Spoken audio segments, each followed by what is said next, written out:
ನಾನೇ ಪ್ರಾರ್ಥಿಸಿದೆನು. ಜೆ. ಶ್ಯಾಮ್ ಜಬೆದುರೈ. ಅಧ್ಯಾಯ 11. ಯಾರು ನಮಗಾಗಿ? ಆ ಕಲ್ಲನ್ನು ನಮಗೋಸ್ಕರ ಉರುಳಿಸುವವರು ಯಾರಿದ್ದಾರೆ? ಮಾರ್ಕ 16:3. ನಮಗಾಗಿ ಯಾರಿದ್ದಾರೆ? ಯಾರು ನಮಗೆ ಸಹಾಯ ಮಾಡುತ್ತಾರೆ? ನಮಗಾಗಿ ದೊಡ್ಡವರ ಸಂಗಡ ಬೇಡಿಕೊಳ್ಳುವವರು ಯಾರು?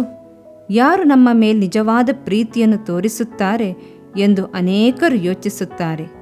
ತಮ್ಮ ಜ್ಞಾನಕ್ಕೂ ಹಣಕ್ಕೂ ಮೀರಿದ ಸಮಸ್ಯೆಗಳು ಅಲೆಯಂತೆ ಅಪ್ಪಳಿಸುವಾಗ ಏನು ಮಾಡಬೇಕೆಂದು ತಿಳಿಯದೆ ಪರಿತಪಿಸುತ್ತಾರೆ. ಯೇಸುವಿನ ಸಮಾಧಿಯಲ್ಲಿ ದೊಡ್ಡ ಬಂಡೆಯ ಕಲ್ಲು ಇದೆಯಲ್ಲ, ನಾವು ಬರೀ ಸ್ತ್ರೀಯರೇ ಇದ್ದೇವಲ್ಲ. ಹೃದಯದಲ್ಲಿ ಉತ್ಸಾಹವಿದ್ದರೂ ಕಲ್ಲನ್ನು ಉರುಳಿಸಲು ಶರೀರದಲ್ಲಿ ಬಲವಿಲ್ಲವಲ್ಲ. ಯೇಸುವಿನ ಶರೀರಕ್ಕೆ ಸುಗಂಧ ದ್ರವ್ಯಗಳನ್ನು ಹಚ್ಚಬೇಕಲ್ಲ. ನಮಗಾಗಿ ಯಾರು ಕಲ್ಲನ್ನು ಉರುಳಿಸುತ್ತಾರೆ ಎಂದು ಅವರು ಯೋಚಿಸಿದರು. ಆದರೆ ತಮ್ಮ ದೇವರು ತಮಗಾಗಿ ಎಲ್ಲವನ್ನು ಮಾಡಿ ಮುಗಿಸಿದ್ದಾನೆಂದು ಅವರಿಗೆ ತಿಳಿಯಲಿಲ್ಲ. ಈಗ ಅವರು ತಮ್ಮ ಕಣ್ಣುಗಳನ್ನು ಮೇಲಕ್ಕೆತ್ತಿ ನೋಡಿದರು.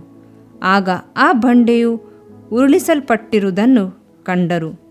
ದೇವ ಮಗುವೇ, ನೀನು ಒಂದು ವೇಳೆ ಬಲಹೀನತೆನಾಗಿಯೂ ಅನಾರೋಗ್ಯದಲ್ಲಿಯೂ ಇರಬಹುದು.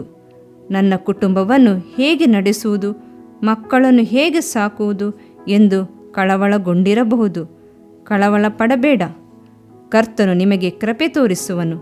ನಿಮ್ಮ ಬಲಹೀನತೆಯನ್ನೆಲ್ಲ ತೆಗೆದು ನಿಮ್ಮನ್ನು ಬಲಪಡಿಸುವನು, ಆಶೀರ್ವದಿಸುವನು. ಬಲಹೀನತೆಯಿಂದಲೂ ಚುಚ್ಚುವ ಮುಳ್ಳುಗಳಿಂದಲೂ ಕಷ್ಟಪಡುತ್ತಿದ್ದ ಅಪೊಸ್ತಲ ಪೌಲನಿಗೆ ಕೃಪೆ ತೋರಿಸಿ ಅವನು ಸುವಾರ್ತೆ ಸೇವೆಯನ್ನು ಚಂದವಾಗಿ ನೆರವೇರಿಸುವಂತೆ ಅನುಗ್ರಹ ಮಾಡಿದನು ಅಲ್ಲವಾ?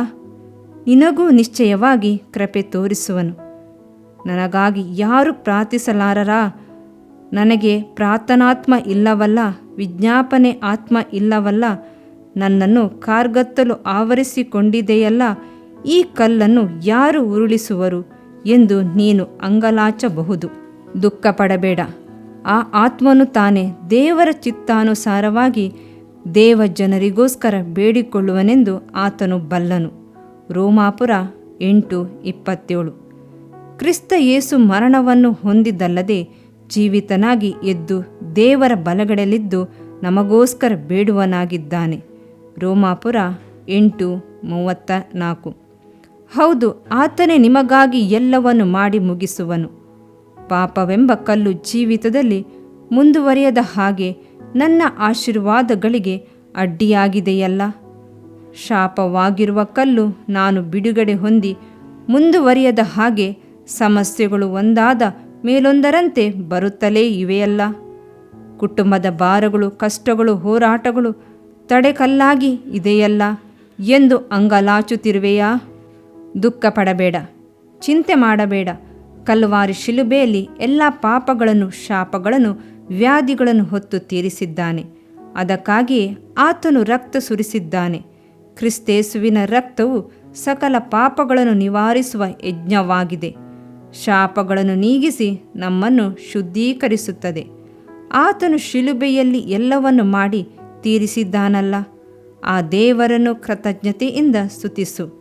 ನಮ್ಮ ಹೃದಯದಲ್ಲಿ ಕರ್ತನ ಕುರಿತು ಆಸಕ್ತಿ ಇರುವುದಾದರೆ ಆತನು ಎಷ್ಟು ದೊಡ್ಡ ಬಂಡೆಯನ್ನಾದರೂ ಉರುಳಿಸಿ ಬಿಡುತ್ತಾನೆ.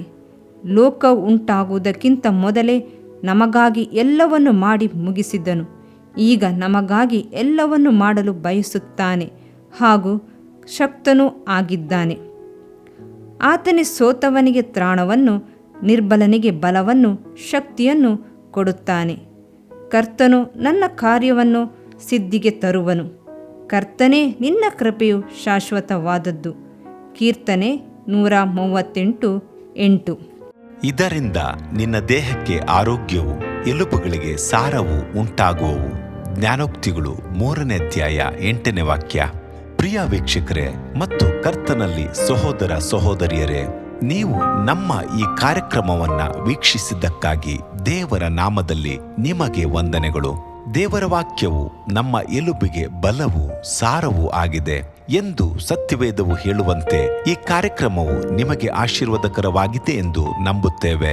ಪ್ರಿಯ ವೀಕ್ಷಕರೇ, ನಮ್ಮ ಈ ಸೇವೆಗಾಗಿ ಪ್ರಾರ್ಥಿಸಿರಿ ಮತ್ತು ಎಲ್ಲಾ ಕಾರ್ಯಕ್ರಮಗಳನ್ನ ಇತರರೊಂದಿಗೆ ಶೇರ್ ಮಾಡಿರಿ.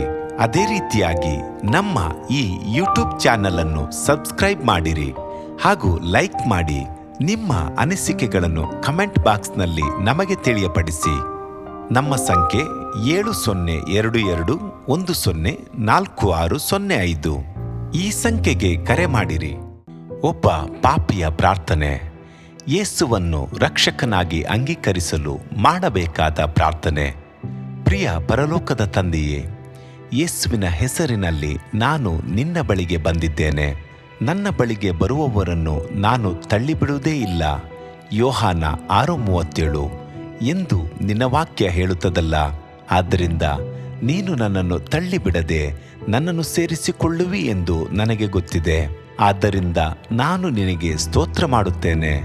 ನೀನು ನಿನ್ನ ವಾಕ್ಯದಲ್ಲಿ ನೀನು ಯೇಸುವನ್ನೇ ಕರ್ತನೆಂದು ಬಾಯಿಂದ ಅರಿಕೆ ಮಾಡಿಕೊಂಡು ದೇವರು ಆತನನ್ನು ಸತ್ತವರೊಳಗಿಂದ ಎಬ್ಬಿಸಿದನೆಂದು ಹೃದಯದಿಂದ ನಂಬಿದರೆ ನಿನಗೆ ರಕ್ಷಣೆಯಾಗುವುದು ಎಂತಲೂ ಕರ್ತನ ನಾಮವನ್ನ ಹೇಳಿಕೊಳ್ಳುವವರೆಲ್ಲರಿಗೆ ರಕ್ಷಣೆಯಾಗುವುದೆಂತಲೂ ಬರೆದಿದೆ. ರೋಮ 10:9-13 ವಾಕ್ಯ. ಯೇಸು ಕ್ರಿಸ್ತನು ದೇವಕುಮಾರನೆಂದು ನನ್ನ ಹೃದಯದಲ್ಲಿ ನಂಬುತ್ತೇನೆ. ನನ್ನನ್ನು ನೀತಿವಂತನನ್ನಾಗಿ ಮಾಡುವುದಕ್ಕಾಗಿ ಆತನು ಸತ್ತವರೊಳಗಿಂದ ಎಬ್ಬಿಸಲ್ಪಟ್ಟನು ಎಂದು ನಂಬುತ್ತೇನೆ. ನಾನು ಆತನ ನಾಮವನ್ನ ಹೇಳಿಕೊಳ್ಳುತ್ತೇನೆ. ಯೇಸುವೇ, ನೀನೇ ಕರ್ತನು. ತಂದೆಯೇ, ನೀನು ನನ್ನನ್ನು ರಕ್ಷಿಸಿದಿ ಎಂದು ನಾನು ನಂಬುತ್ತೇನೆ. ನಿನ್ನ ವಾಕ್ಯವು ಹೇಳುತ್ತದೆ, ಮನುಷ್ಯನು ಹೃದಯದಿಂದ ನಂಬುವುದರ ಮೂಲಕ ನೀತಿಯು ದೊರಕುತ್ತದೆ, ಬಾಯಿಂದ ಅರಿಕೆ ಮಾಡುವುದರ ಮೂಲಕ ರಕ್ಷಣೆಯಾಗುತ್ತದೆ. ರೋಮ 10:10. ನಾನೀಗ ನನ್ನ ಹೃದಯದಲ್ಲಿ ನಂಬುತ್ತೇನೆ ಹಾಗೂ ಯೇಸುವೇ ನನ್ನ ಕರ್ತನೆಂದು ಅರಿಕೆ ಮಾಡುತ್ತೇನೆ. ಆದುದರಿಂದ ನಾನೀಗ ರಕ್ಷಣೆ ಹೊಂದಿದ್ದೇನೆ. ಅಪ್ಪಾ ತಂದೆಯೇ, ನಿನಗೆ ಸ್ತೋತ್ರ. ಲೂಕನು ಬರೆದ ಸುವಾರ್ತೆ 11ನೇ ಅಧ್ಯಾಯದಲ್ಲಿ ಬರೆದಿರುವಂತೆ, ನಿಮ್ಮಲ್ಲಿ ತಂದೆಯಾದವನು ಮೀನನ್ನು ಕೇಳುವ ಮಗನಿಗೆ ಮೀನು ಕೊಡದೆ ಹಾವನ್ನು ಕೊಡುವನೆ? ಅಥವಾ ತತ್ತಿಯನ್ನು ಕೇಳಿದರೆ ಚೇಳನ್ನು ಕೊಡುವನೆ? ಹಾಗಾದರೆ ಕೆಟ್ಟವರಾದ ನೀವು ನಿಮ್ಮ ಮಕ್ಕಳಿಗೆ ಒಳ್ಳೆ ಪದಾರ್ಥಗಳನ್ನ ಕೊಡಬಲ್ಲವರಾದರೆ ಪರಲೋಕದಲ್ಲಿರುವ ನಿಮ್ಮ ತಂದೆಯು ತನ್ನನ್ನು ಬೇಡಿಕೊಳ್ಳುವವರಿಗೆ ಎಷ್ಟೋ ಹೆಚ್ಚಾಗಿ ಪವಿತ್ರಾತ್ಮ ವರವನ್ನ ಕೊಡುವವನಲ್ಲವೇ ಅಂದನು.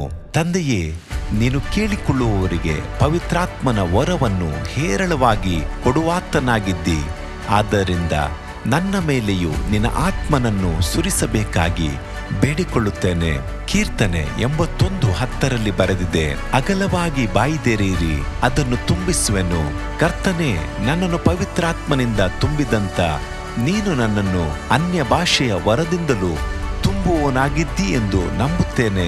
ಅದರಂತೆ ನಾನು ನನ್ನ ಬಾಯಿಯನ್ನು ತೆರೆದು ನಿನ್ನ ಸ್ತೋತ್ರ ಮಾಡುವಾಗ ಅನ್ಯ ಭಾಷೆಯ ಅಭಿಷೇಕದಿಂದ ನನ್ನನ್ನು ತುಂಬುವವನಾಗಿದ್ದಿ ಎಂದು ನಂಬುತ್ತೇನೆ.